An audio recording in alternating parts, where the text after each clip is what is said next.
And ultimately, that's what women want, a strong, independent, high-status male, a doesn't take shit from anybody bad boy, but they want this bad boy to have a depth and a sensitivity that they only open up and show when they're around her.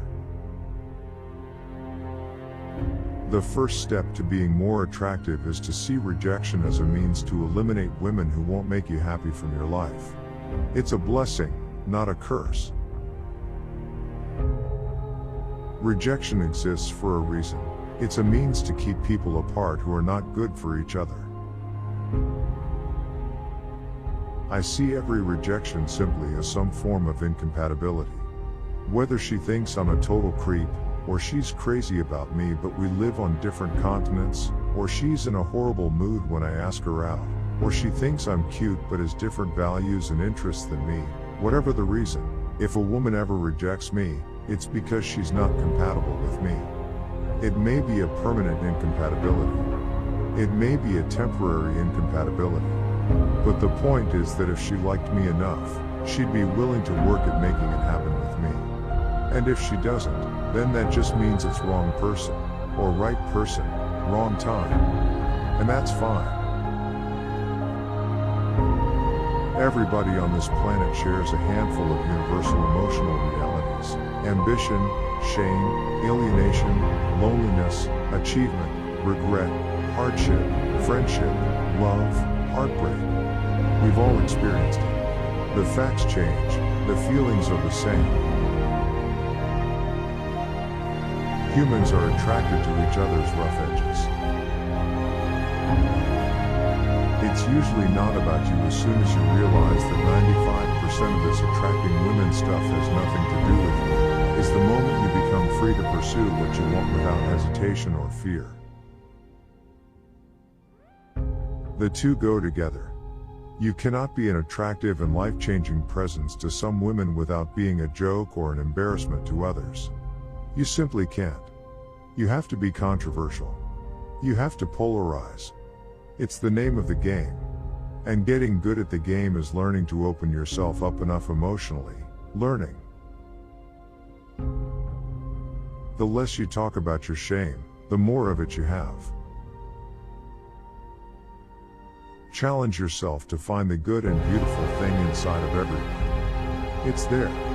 It's your job to find it, not their job to show you. Your values determine your behavior, not what you think she wants, not what you think others want, but what is best for you and best for the relationship. The catch is that everything you say must be as authentic as possible. There's no shortcut. There are no tricks. You say it because you mean it and mean it because you say it. The more nervous it makes you, the better, because it means you're being authentic and making yourself vulnerable. Get out there and expose yourself. Open yourself up and find what makes you happy. Yes, that will mean you'll probably get hurt. But so what? The best things in life don't come easily.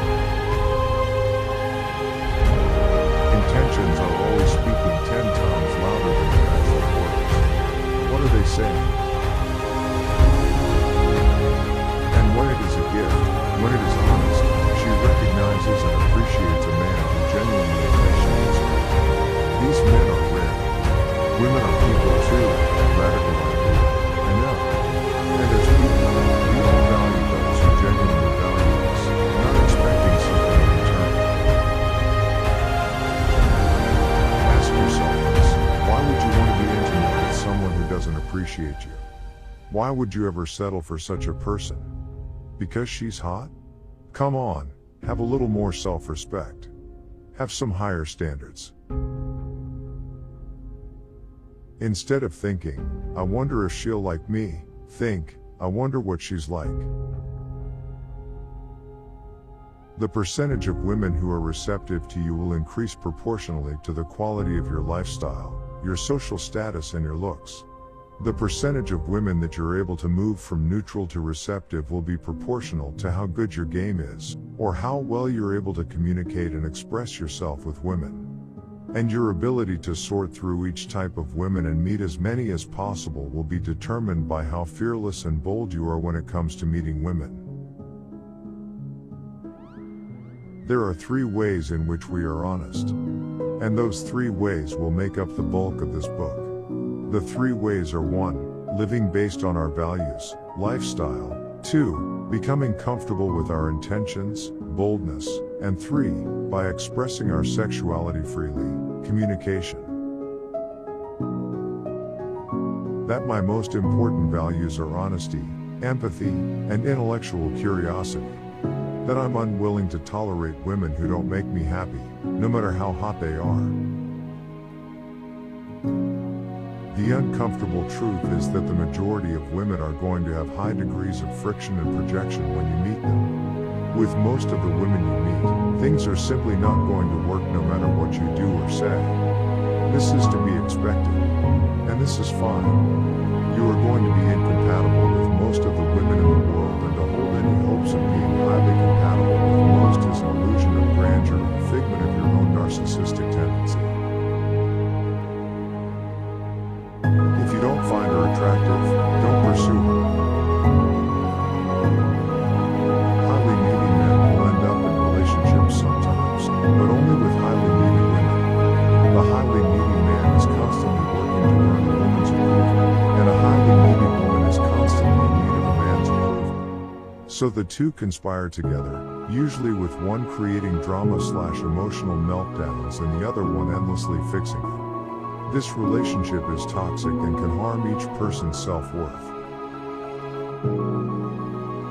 But I'll say this: if you consistently find it difficult to keep a woman interested in conversation, if you suffer from large amounts of anxiety around women, if you constantly feel a need to prove something to others or yourself, then there's something there. Trust me, there's something there. And there's something you're not expressing or some emotion you're not in touch with. And that's fine. We all go through it. Projection is completely different. There are a lot of women who, for whatever reason, are afraid of their own sexuality and are openly sexual men. They harbor trust issues and resentment with men.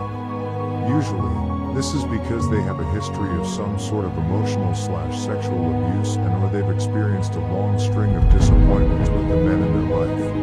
When confronted with a non-needy man, a man without these similar emotional hang-ups and distrust, these women will usually be untrusting and lash out in response. They are not lashing out for lack of attraction, but they are lashing out because they are attracted and that strong sexual attraction scares them, particularly if you're a man who feels threatening to them. Their view of male sexuality is negative, and when they are confronted with an honest and attractive man, they'll often attack you and try to tear you down from it.